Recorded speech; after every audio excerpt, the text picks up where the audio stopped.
శ్రీమాత్రే నమః. ఈ 3 రాశుల వారికి అంతులేని ధనయోగం. మరో 30 రోజుల పాటు ఆకస్మిక అదృష్టం వీరి సొంతం. ఆ రాశుల వారిని గురించి, వారికి కలగబోతున్న ఆ ధనయోగ అదృష్టాన్ని గురించి ఈ వీడియోలో వివరంగా తెలుసుకుందాం. అంతకంటే ముందు ఈ వీడియో కనుక మీకు నచ్చినట్టయితే లైక్ చేయండి, షేర్ చేయండి. అలాగే మరెన్నో ఇలాంటి ఆధ్యాత్మిక విషయాల కోసం మన ఛానల్ని సబ్స్క్రైబ్ చేసుకోండి. ఇక విషయంలోకి వెళ్తే, జ్యోతిష శాస్త్రం ప్రకారం గ్రహాలు రాశిచక్రాన్ని ఎప్పటికప్పుడు మారుస్తాయి. ఇది మానవ జీవితంపై ప్రత్యక్ష ప్రభావాన్ని చూపుతుంది. ఆగస్టు 31న వైభవం, విలాసం, ఐశ్వర్యాన్నిచ్చే శుక్రుడు సింహరాశిలోకి ప్రవేశించాడు. సెప్టెంబర్ 24 వరకు ఇక్కడే ఉంటాడు. కాబట్టి శుక్రుని సంచార ప్రభావం అన్ని రాశిచక్ర గుర్తులపై కనిపిస్తుంది. అయితే 3 రాశిచక్ర గుర్తులున్నాయి. ఈ సంచారం ముఖ్యంగా ఆ 3 రాశిచక్రాల వారికి ప్రయోజనకరంగా ఉంటుంది. ఆ రాశుల వారిని గురించి ఇప్పుడు తెలుసుకుందాం. అందులో మొదటిది కర్కాటక రాశి. శుక్రుని సంచారం మీకు ప్రయోజనకరంగా ఉంటుంది. ఎందుకంటే శుక్రగ్రహం మీ రాశి నుండి 2వ ఇంట్లోకి ప్రవేశించింది. ఇది సంపద మరియు ప్రసంగం యొక్క ప్రదేశంగా పరిగణించబడుతుంది. అందువలన ఈ సమయంలో మీరు అనేక మాధ్యమాల ద్వారా డబ్బు సంపాదించగలరు. దీనితో పాటు మీరు ఆకస్మిక ద్రవ్య లాభాలను కూడా పొందవచ్చు. అదే సమయంలో వ్యాపారంలో ఒక ముఖ్యమైన ఒప్పందాన్ని ఖరారు చేయవచ్చు. అలాగే ఈ సమయంలో మీరు భాగస్వామ్య పనిని కూడా ప్రారంభించవచ్చు. ఇందులో మీకు మంచి లాభాలు వచ్చే సూచనలు ఉన్నాయి.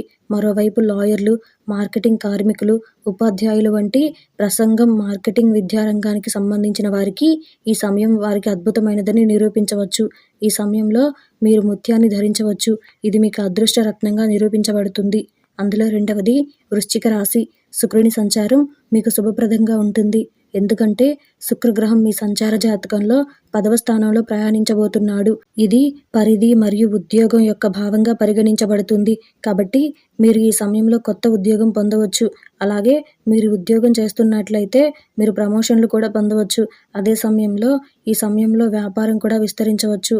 అలాగే కొత్త వ్యాపార సంబంధాలను ఏర్పరచుకోవడం ద్వారా మీరు భవిష్యత్తులో మంచి ప్రయోజనాలను చూస్తారు. ఈ సమయంలో మీ పని శైలి కూడా మెరుగుపడుతుంది. దీని కారణంగా మీరు కార్యాలయంలో కూడా ప్రశంసించబడవచ్చు. అదే సమయంలో సమాజంలో మీ ప్రతిష్ట కూడా పెరుగుతుంది. మీరు లజ్వర్ధ రత్నాన్ని ధరించవచ్చు. ఇది మీకు అదృష్టమని నిరూపించవచ్చు. అందులో మూడవది తులారాశి. శుక్రుని సంచారం మీకు ఆర్థికంగా లాభదాయకంగా ఉంటుంది. ఎందుకంటే శుక్రగ్రహం మీ రాశి నుండి 11వ స్థానంలోకి ప్రవేశించింది. దీనివల్ల మీ ఆదాయంలో మంచి పెరుగుదల ఉంటుంది. దీనితో పాటు మీకోసం కొత్త ఆదాయ వనరులను కూడా సృష్టించవచ్చు. అలాగే మీడియా, సినిమా, సంగీతం, విద్యకు సంబంధించిన కెరియర్లో ఉన్నవారు ఈ సమయం మెరుగ్గా నిరూపించుకోవచ్చు. అలాగే ఈ సమయంలో మీరు వ్యాపారం, వృత్తిలో బంగారు విజయాన్ని పొందవచ్చు. ఈ సమయంలో అదృష్టం పూర్తి మద్దతును కూడా పొందుతారు. ఈ కాలంలో జర్కిన్ రత్నాన్ని ధరించవచ్చు. ఇది మీకు అదృష్ట రత్నంగా నిరూపించబడుతుంది.